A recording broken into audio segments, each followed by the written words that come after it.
Back in 2024, Six Flags and Cedar Fair merged together and now became the Six Flags Entertainment Corporation. And now the company so far has been having a lot of buzz around it, for better or for worse. However, that's not what this video is about. This will be about what parks will be built up the most in the new Six Flags chain. Now, I do want to clarify that this list only includes one legacy Cedar Fair park and the rest of them are all legacy Six Flags parks. Most of these parks are already pretty popular, but I think they'll only get more popular as the company invests more into them and they truly see the potential in them. Alright, let's get started.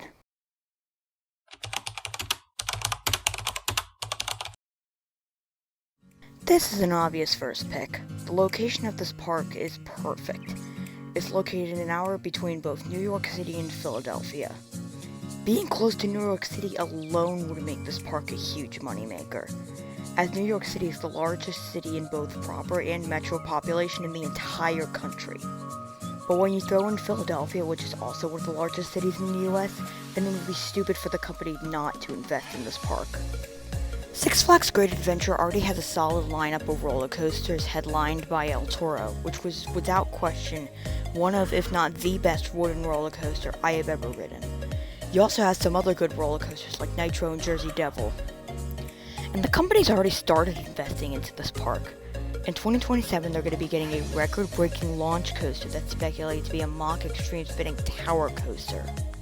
Now, people have had thoughts about this coaster, and most don't think it's a good addition. While I would argue that it's actually a great addition, I already made a video about that, so I'll just link that in the description. Not only do I think that they're going to invest in this park, I also think that they're going to make this like a destination park. They already have the Savannah Sunset Resort and the Wild Safari, and I wouldn't be surprised in the future if they get a traditional on-site hotel. They could really make this place like the Cedar Point of the East if they wanted to.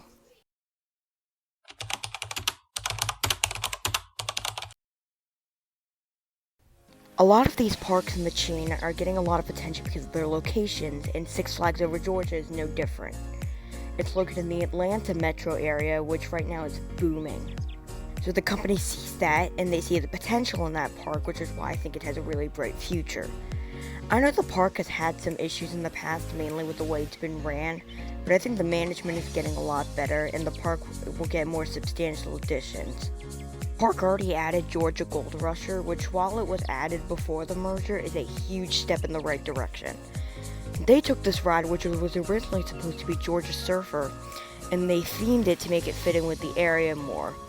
I do hope that in the future they get a more substantial addition, but this is a good sign that the park is going to get a great future.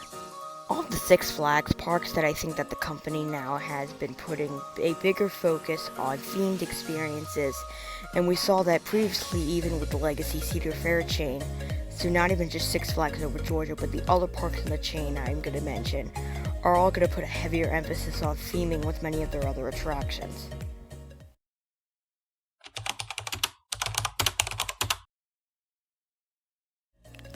Six Flags Over Texas is another park in a huge metro area like Great Adventure.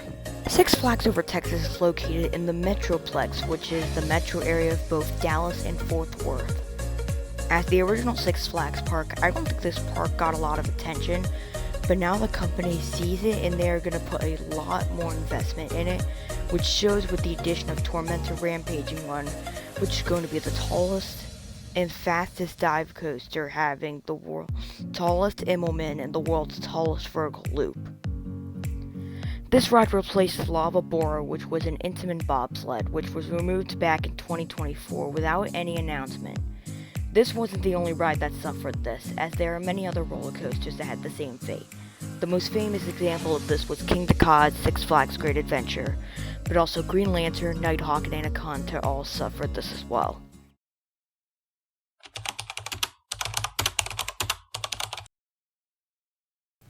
I'm not going to spend the most time talking about this one because it's essentially the exact same story like the last three other parks.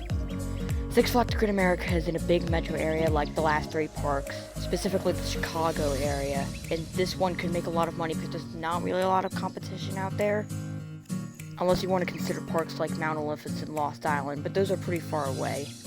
With Wrath of Rakshasa being very well themed, they'll put an emphasis on theming like all the other parks, same kind of stuff. And if the park does get that Giga Coaster, then this park is already getting a lot of attention. This is the last park in the chain that I'm going to be talking about. While the other parks are more commonly accepted as the big parks that are going to be in the new chain, not a lot of people talk about this one, but I truly think that's going to get a lot of investment.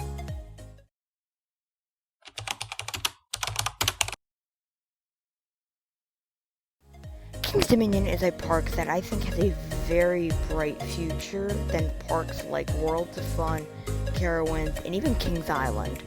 Now, I'm not saying that any of these parks won't get investment.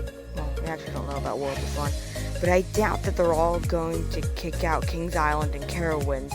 But the reason I put King's Dominion above these parks is because of its location. I know I've talked about the other parks and why they're going to get a lot of investment because of their locations, but this one is relatively close to Washington, D.C., which is larger than cities like Cincinnati and Charlotte, which is where Kings Island and Carowinds are located. It also seems like King's Dominion has been the chain, I'm going to call it their guinea pig. It's the park they've definitely been experimenting the most with. Even before the merger, when it was Cedar Fair operating it, the park got a free spin, which the company hasn't gotten one before. They got the first launched wing coaster in the chain. And really, Jungle Expedition as a whole is just something that the chain has never done before. So yeah, without question, I think this park has a very, very bright future. So that was my video about Six Flags. I realize most of these superlatives about the parks are all pretty much the same, but that's a good thing that they all have them. If you enjoyed this video and you want to see more of them, consider subscribing because it really encourages me to make more videos like this. Bye.